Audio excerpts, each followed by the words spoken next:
כל הדברים האלו שבין ערות לשינה, עיניים עצומות, חשיכה, כמו בסרט הזה עם כל האנשים, סימן עצור ואין כניסה.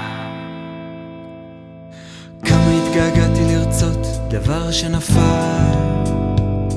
לידיים רועדות כמו ילד מבוהל מפחד מאבא.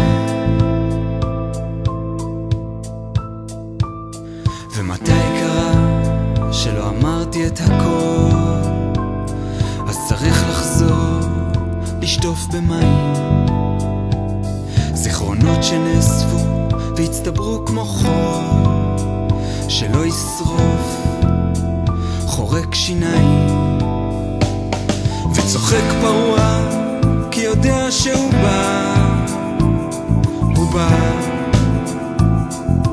הנה אליי פורץ בעד מסך של כעס שיורד. מתי יהיה סוף סוף מקום שבו יזרום כמו מים עד אליי?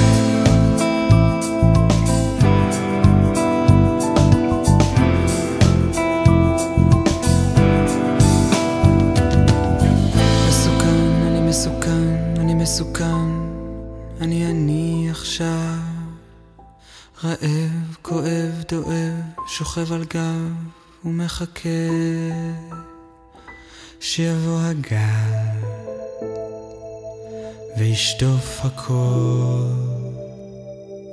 מעליי יפרוץ בעד מסך של כעס,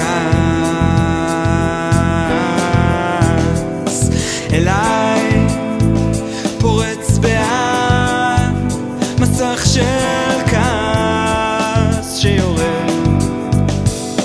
מתי יהיה סוף סוף מקום שבו יזרום כמו מים